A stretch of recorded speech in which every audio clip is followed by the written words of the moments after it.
Aujourd'hui, on lui demandait 10 minutes de son temps et ça n'a pas été accordé. Elle représente un groupe de mères inquiètes pour la santé de leurs enfants.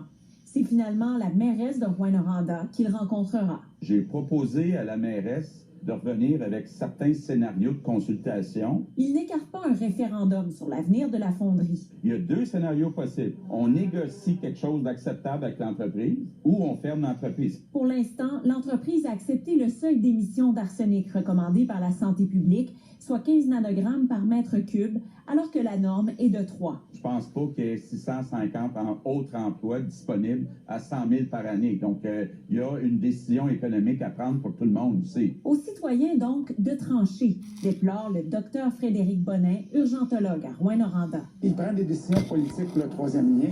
Moi, je ne peux pas croire que M. Legault est prêt à prendre une décision politique pour la protection de la santé des citoyens. Si François Legault a parcouru plus de 600 km pour se rendre à Rouyn-Noranda, faire face à la critique à 4 jours du vote, c'est qu'il croit encore, malgré tout, que son parti arrachera la circonscription à Québec solidaire. Ici Véronique Prince, Radio-Canada, à Rouyn-Noranda. Par ailleurs, les déclarations de François Legault et du ministre sortant Jean Boulet sur l'immigration pendant cette campagne ont continué à alimenter les attaques des partis adverses. Mais qu'en est-il de l'impact sur le vote des électeurs? Naïla Bendali s'est penchée sur la question. Nous sommes dans la circonscription de Maurice-Richard, dans le nord de Montréal. Ici, un résident sur 3 fait partie des minorités visibles. Les déclarations de Jean Boulet et de François Legault sur l'immigration font réagir. C'est pas vrai, la majorité de nos immigrants ici travaillent parce qu'ils viennent ici pour ça. Moi, je viens de Toronto, je suis servi francophone et je suis bien intégré dans la société québécoise. La circonscription libérale avant les élections fait l'objet d'une lutte à deux entre Québec solidaire et la CAQ. Et ça m'a vraiment déçu quelque part. Les déclarations controversées des derniers jours choquent cet immigrant algérien. Parce qu'on est là, on travaille, on fait de notre mieux. Limite, c'est catastrophique de dire ces mots-là. La circonscription d'Anjou-Louis Riel est un bastion libéral de l'Est de Montréal, courtisé par la CAQ. Ici aussi, la proportion d'immigrants est élevée. Ça m'a fait penser au discours qu'avait tenu M. Parizeau il y a quelques années. Cet immigrant sénégalais avait voté pour le oui lors du référendum de 1995. C'est des genres de discours quand même qui viennent ternir un peu l'image de la CAQ. Mais d'autres électeurs sont plus sensibles au message de la CAQ et de François Legault. Ouais, puis c'est vrai aussi qu'on est comme envahi par les autres langues que la langue française. L'effet sur l'électorat sera connu le 3 octobre prochain. Ici Naïla Bendali, Radio-Canada, Montréal. En raison des menaces de plus en plus nombreuses qui visent les élus, de nouvelles mesures de sécurité sont mises en place afin d'assurer la protection des députés fédéraux. Selon des documents obtenus par Radio-Canada, le service de protection parlementaire compte s'impliquer davantage dans la protection des députés lors d'événements publics non partisans. Christian Noël a plus de détails. Il y a certains coins de ma circonscription où je serais même pas à l'aise d'aller faire du porte-à-porte. Le député bloquiste Jean-Denis Garon de Mirabel en a vu d'autres. Moi, le soir de la Saint-Jean, à Sainte-Marthe-sur-le-Lac, il y a un gars qui est venu pour m'agresser. Je m'en suis débarrassé, là. Mais la députée de la CAQ, elle s'est sauvée avec la sécurité. Et c'est justement pour éviter ce genre de situation que le service de protection parlementaire a mis sur pied un projet pilote afin d'élargir son rôle au-delà des abords du Parlement, jusque dans les circonscriptions. Le néo-démocrate Alexandre Boulris. Oui, c'est assez particulier qu'on se préoccupe de la sécurité des députés vraiment sur la place publique. Là. Avant, certains politiciens devaient prendre des mesures individuelles. Par exemple, des événements publics où j'ai embauché des policiers. La libérale Karina Gould. Si nous sommes en train d'inviter la communauté aussi, on va assurer leur sécurité aussi, parce qu'on ne sait jamais. Selon nos informations, à l'avenir, le service de sécurité parlementaire sera responsable de contribuer à une stratégie de sécurité dans les circonscriptions pour les députés.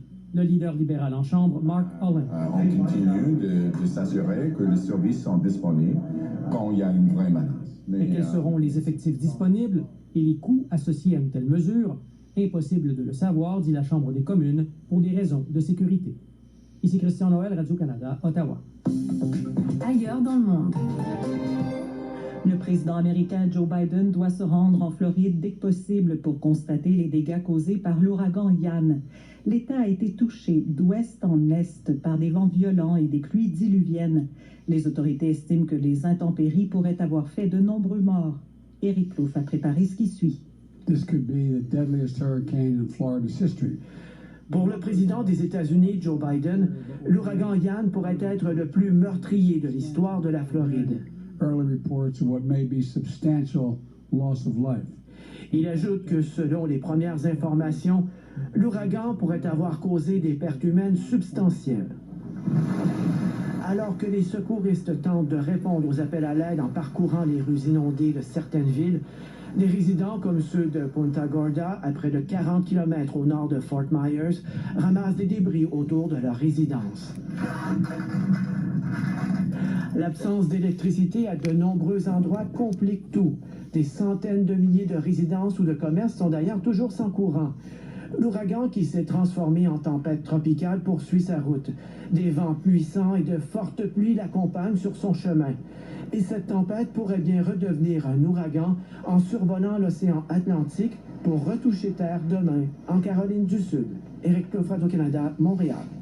Le président russe va officialiser demain à Moscou l'annexion de 4 territoires ukrainiens à la suite des référendums tenus au cours des derniers jours. Ces consultations ont été largement critiquées par la communauté internationale et encore aujourd'hui, le premier ministre Justin Trudeau a annoncé qu'il comptait adopter de nouvelles mesures contre le régime de Vladimir Poutine. Par ailleurs, le secrétaire d'État américain Anthony Blinken a lui aussi condamné les référendums d'annexion qui, pour lui, ne sont ni plus ni moins que des saisies de terre. D'autre part, des citoyens russes en âge de combattre continuent de fuir leur pays par dizaines de milliers depuis l'annonce d'une mobilisation partielle de la population. La Finlande, qui partage une frontière avec la Russie, vient d'ailleurs d'interdire leur entrée sur son territoire. Notre envoyé spécial, Raphaël Bouvier-Auclair, a préparé ce qui suit. Au poste frontalier de Valima, à environ 200 km de Saint-Pétersbourg, les autocars attendent que leurs passagers fassent vérifier leurs documents de voyage. Depuis l'annonce d'une mobilisation partielle en Russie, les autorités ont constaté une augmentation d'environ 40% de la fréquentation. Je ne veux pas aller combattre en Ukraine, surtout que je suis à moitié ukrainien, nous confie ce jeune homme qui a préféré taire son prénom. S'il a pu entrer en Finlande, c'est grâce au visa touristique imprimé dans son passeport. Les autorités ont annoncé que dès vendredi, l'accès aux détenteurs de ce type de documents sera grandement limité. Pendant cette manifestation, non loin du Parlement à Helsinki, des Finlandais et des Ukrainiens installés dans le pays rappellent leur opposition à la guerre menée par la Russie. Nadia Federova, membre de l'association des Ukrainiens de Finlande, déplore que de nombreux Russes qui fuient aujourd'hui n'aient rien dit au cours des 7 derniers mois quand leurs compatriotes tuaient des Ukrainiens. Elle exige une fermeture complète de la frontière de plus de 1300 km que la Finlande partage avec la Russie. Non pas que certains ne sont pas prêts à franchir, comme le député social-démocrate Erkki Tuomioja. Nous voulons qu'aucune personne participe dans cette guerre criminelle. Selon lui, il est important que son pays continue d'accueillir des demandeurs d'asile. Ce débat divise au-delà des frontières de la Finlande. Si les pays baltes et la Pologne refusent depuis un moment déjà l'accès aux touristes russes, d'autres pays comme l'Allemagne se disent prêts à accueillir des déserteurs. Ici Raphaël Bouvier-Auclair, Radio-Canada, à Helsinki. C'est avec ce reportage que se termine le Radio-Journal. Au nom de toute l'équipe, bonne soirée.